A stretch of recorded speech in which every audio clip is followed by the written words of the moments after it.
नमस्कार दोस्तों, advance classes के YouTube चैनल पर आप सभी का पुनः स्वागत है। दोस्तों मैं हूं इमरान खान और हम लोग यहां पर दोस्तों राजस्थान की कला व संस्कृति के महत्वपूर्ण प्रश्नों के ऊपर चर्चा कर रहे हैं। और दोस्तों लगातार दोस्तों मैं आपके लिए महत्वपूर्ण प्रश्नों को लेकर आता रहा हूं और आता रहूंगा दोस्तों। उसी क्रम में दोस्तों आज मैं आपके सामने जो महत्वपूर्ण प्रश्नों को लेकर आया हूं वो आया हूं दोस्तों राजस्थान के रिवाजों को। राजस्थान के अंदर जो रिवाज हैं उनसे संबंधित महत्वपूर्ण प्रश्नों को दोस्तों आपके सामने लेकर आया हूं। तो दोस्तों स्टार्ट करते हैं। राजस्थान के महत्वपूर्ण जो रिवाज हैं वो कौन कौन से दोस्तों। तो आपके पास रिवाजों से संबंधित महत्वपूर्ण प्रश्न ये रहा दोस्तों। पहले क्वेश्चन क्यों चलता हूं और पहला क्वेश्चन आपके पास ये रहा दोस्तों। पहला क्वेश्चन, हिंदुओं की सामाजिक व धार्मिक संस्कृति में कितने संस्कार संपन्न करवाए जाते हैं? कितने संस्कार होते हैं? 16, 18, 20 या 21? दोस्तों कितने संस्कार होते हैं? आपका आंसर क्या होगा? कितने संस्कार होते हैं? तो दोस्तों बिल्कुल सही। तो दोस्तों हिंदू समाज के अंदर टोटल दोस्तों कितने संस्कार होते हैं? 16 संस्कार होते हैं। क्लियर दोस्तों, 16 संस्कार होते हैं। इन्हीं 16 संस्कारों को संपन्न करवाया जाता है। क्लियर। अगले क्वेश्चन को ले चलता हूं और अगला क्वेश्चन आपके पास ये रहा भाई। कौन सी जाति में बच्चे को जनेऊ धारण करने की प्रथा नहीं है? नहीं है पूछा है सर, मिस्टेक हो गया थोड़ा सा, नहीं है। यानी कौन से अंदर दोस्तों आज हमारे पास बहुत सारी जातियां हैं, लेकिन दोस्तों पहले जो जाति का डिवाइडेशन होता था वह कर्म के आधार पर होता था और केवल 4 ही जातियां थी, ब्राह्मण, वैश्य, क्षत्रिय और शूद्र। इन 4 जातियों के अंदर बात कर रहे हैं कि कौन से वाली जाति को जो है, कौन से वाले वर्ग को जो है, कौन से वाले वर्ण को जो है वह जनेऊ धारण का अधिकार नहीं था। ब्राह्मणों को नहीं था, क्षत्रियों को नहीं था, वैश्यों को नहीं था या शूद्रों को नहीं था। किन्हें नहीं था भाई? तो दोस्तों बिल्कुल सही, किन्हें नहीं था दोस्तों? आपके शूद्रों को नहीं था। दोस्तों ध्यान देना, ब्राह्मण जाति के अंदर 8 वर्ष की आयु में जनेऊ धारण करवाई जाती थी दोस्तों। कितने वर्ष की आयु में? 8 वर्ष की आयु में। क्षत्रियों की बात करें तो क्षत्रियों के अंदर 10 या 11 वर्ष की आयु में जनेऊ धारण करवाई जाती थी दोस्तों। लेकिन वैश्यों की बात करें तो वैश्यों के अंदर दोस्तों 12 वर्ष की आयु में जनेऊ धारण करवाई जाती थी।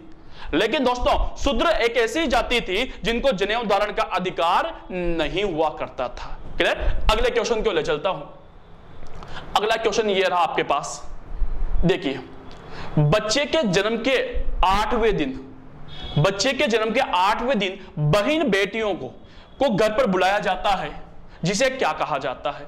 इस दिन बहनें करती है, क्या करती है? जन्म संबंधित गान, भजन, कीर्तन करती है, आज्ञा करती है, उपयुक्त में से कोई नहीं।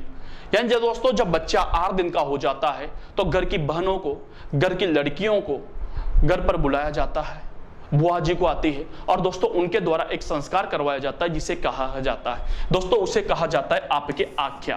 आख्या दोस्तों, उस संस्कार को आख्या कहा जाता है। आख्या के अंदर जो बालिकाएं होगी, जो बहन बेटियां होगी, वो दोस्तों बालक को स्वास्तिक का चिन्ह भेंट करती है। काय का दोस्तों? स्वास्तिक का चिन्ह भेंट करती है दोस्तों। ये चिन्ह दिया जाता है जिसे कहा जाता है आख्या।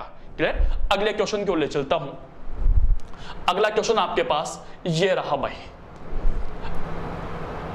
चलिए अगला क्वेश्चन नंबर 4, बहुत ही अच्छा एक और क्वेश्चन आपके सामने।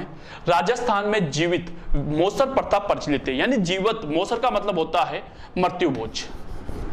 दोस्तों जीते जी व्यक्ति का मृत्यु भोज कर दिया जाता है। राजस्थान के अंदर जीते जी व्यक्ति का मृत्यु भोज कर दिया जाता है, जिसे कहा जाता है लोकाई कहा जाता है, बारवा कहा जाता है, बडार कहा जाता है या जोसर कहा जाता है। क्या कहा जाता है? तो दोस्तों याद रखना कि अगर किसी व्यक्ति का जीते जी मृत्यु भोज कर दिया जाए, अगर किसी व्यक्ति का जीते जी मृत्यु भोज कर दिया जाए तो उसे जोसर कहा जाता है। 2 चीजें याद रखना, एक तो जोसर याद रखना है, एक आपको मोसर याद रखना है। ध्यान देना, जोसर क्या होता है कि अगर जीते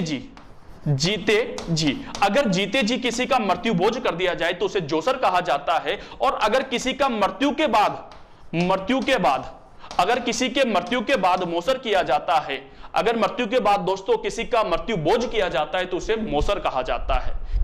अगले क्वेश्चन की ओर ले चलता हूं। जोसर और मोसर का अंतर याद रखना है आप सभी को कि जोसर क्या होता है कि जीते जी कर दिया जाए और मोसर क्या होता है मृत्यु के बाद किसी का मृत्यु भोज करना। क्लियर। अगले क्वेश्चन नंबर 5।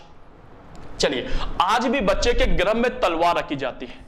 जब बच्चा होता है तो वहां पर झूले के वहां पर उसकी तलवार रखी जाती है। यह किस बात का गोता है? क्यों रखी जाती है? ऐसा तलवार क्यों रखी जाती है? क्यों? पहला, बच्चे के जन्म के समय कोई विहन नहीं पड़े, यानी बाधा, विहन का मतलब बाधा नहीं आए इसलिए रखी जाती है। दूसरा क्वेश्चन है, दूसरा ऑप्शन से यह माना जाता है कि इससे प्रसव में कोई दिक्कत नहीं होती है, ऐसा कहा जाता है क्या। तीसरा क्वेश्चन है, बालक में यह आशा की जाती है कि वो वीर पुरुष बने और अपने वंश को गौरवान्वित करे, इसलिए रखी जाती है क्या। और नंबर 2, यह माना जाता है कि इससे बच्चा बड़ा होकर शूरवीर बनेगा। क्यों रखी जाती है भाई, क्यों रखी जाती है? बिल्कुल सही आंसर स, क्योंकि दोस्तों ऐसा आशा की जाती है, ऐसी उम्मीद की जाती है कि बच्चा बड़ा होकर जो है वह शूरवीर बनेगा और हमारे वंश का नाम, हमारे परिवार का नाम जो है वह गर्व से ऊंचा करेगा। इसलिए दोस्तों क्या किया जाता है कि गर्भावस्था के समय वहां पर दोस्तों एक तलवार रख दी जाती है। क्लियर दोस्तों, इसलिए रखी जाती है वो। अगले बात करते हैं नंबर 5 पर। पांचवा क्वेश्चन, बखेर, ये रस्म किस समय की सामाजिक परंपरा है? बखेर एक रस्म होती है, एक रिवाज होता है। कब होता है? मृत्यु पर हो जाता है, जन्म पर होता है, विवाह पर होता है, या इनमें से कोई नहीं। किस समय पर होता है भाई बखेर? तो दोस्तों आपका सही आंसर होगा मृत्यु पर। क्या होता है दोस्तों समझना, जब मृत्यु को, बखेर क्या होता है, जब मृतक व्यक्ति की अर्थी मतलब बैकुंठी अर्थी को घर से शमशान तक ले जाया जाता है तो रास्ते में दोस्तों पैसे फेंके जाते हैं। जब मृतक व्यक्ति की अस्थि को या अर्थी को घर से शमशान तक ले जाया जाता है तो रास्ते में दोस्तों पैसे फेंके जाते हैं, और जो रास्ते में पैसे फेंके जाते हैं दोस्तों उन्हें क्या कहा जाता है? बखेर कहा जाता है। क्लियर? अगले क्वेश्चन को ले चलता हूं। अगला क्वेश्चन आपके पास ये रहा भाई, विवाह के संबंधित रस्में। विवाह में कौन कौन सी रस्म होती है? इनमें से कौन सी है जो विवाह में किया जाता है? पहरावनी की जाती है, हाँ की जाती है भाई, बिल्कुल सही है। काकन डोरा की जाती है। होता है दोस्तों कि विवाह से पहले वर व वधु को अमंगलकारी शक्तियों से बचाने के लिए छोटे कोड़ियों तथा चाकू की एक छोटी सी माला हाथों में बांधी जाती है, जिसे काकन डोरा कहा जाता है। बरी पडला होता है या उपयुक्त सभी होता है? कौन सा होता है? तो बिल्कुल सही आंसर क्या होगा? उपयुक्त सभी। ये सभी की तीनों जो रस्में हैं विवाह से संबंधित है दोस्तों। तो इस क्वेश्चन यही पूछा है, निम्न में से कौन सी वाली रस्म जो है वो विवाह में संपन्न करवाई जाती है? तो तीनों रस्मों को विवाह में संपन्न करवाया जाता है। सही आंसर क्या होगा? उपयुक्त सभी होगा। क्लियर? अगला क्वेश्चन नंबर 8, विवाह से दूसरे दिन वर, विवाह के दूसरे दिन, विवाह वाले दिन नहीं, विवाह के अगले दिन वर पक्ष के द्वारा अपने सगे संबंधियों एवं मित्रों को सामूहिक भोज, एक दिन बाद भोज पर आमंत्रित किया जाता है, यह कहलाता है। देखो इसे आपके यहां पर आशीर्वाद समारोह कहा जाता है, अंग्रेजी में दोस्तों इसे रिसेप्शन कहा जाता है, लेकिन कल्चर में इसे क्या कहा जाएगा? सामूहिक भोज कहा जाएगा, प्रतिभोज कहा जाएगा, स्वागत पार्टी कहा जाएगा, या बडार कहा जाएगा? बिल्कुल सही है, बताइए क्या कहा जाएगा? तो दोस्तों उसको क्या कहा जाएगा? बडार कहा जाएगा। यानी विवाह के एक दिन बाद दिया जाना वाला वर पक्ष की ओर से जो एक दिन बाद सामूहिक प्रतिभोज दिया जाता है उसे क्या कहा जाता है? बडार कहा जाता है। क्लियर दोस्तों? अगले क्वेश्चन की ओर बात करता हूं। अगला क्वेश्चन, तोरण मारना प्रतीक है। दोस्तों इंपॉर्टेंट क्वेश्चन है,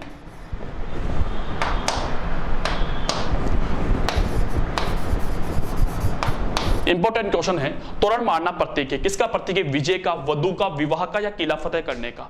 दोस्तों तोरण मारना किसका प्रतीक माना जाता है? तो दोस्तों ध्यान दीजिएगा, कई बार पूछा गया क्वेश्चन है कि तोरण मारना जो किसका प्रतीक माना जाता है? विजय का प्रतीक माना जाता है। तोरण मारना जो है दोस्तों वो किसका प्रतीक होगा? विजय का प्रतीक होगा भाई। क्लियर? और लास्ट क्वेश्चन आज के लिए दोस्तों, आज की क्लास का लास्ट क्वेश्चन आपके पास ये रहा भाई, देखिए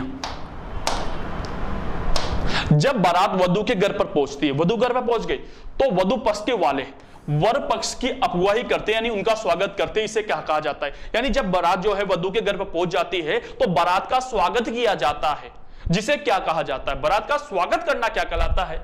अगवानी कहलाता है, सामेला कहलाता है, मधुपर कहलाता है, या उपयुक्त सभी कहलाता है? क्या कहलाता है दोस्तों? अगवानी, सामेला, मधुपर की, या उपयुक्त सभी? तो बिल्कुल सही दोस्तों, उसे अगवानी कहा जाता है, उसे सामेला कहा जाता है, उसे मधुपर कहा जाता है। इसका मतलब ये हो गया कि बारात का जो स्वागत करना होता है वो उपयुक्त सभी होता है। बारात के स्वागत करने को अगवानी भी कहा जाता है, सामेला भी कहा जाता है, मधुपर्ग भी कहा जाता है, तीनों चीजें कहा जाता है दोस्तों।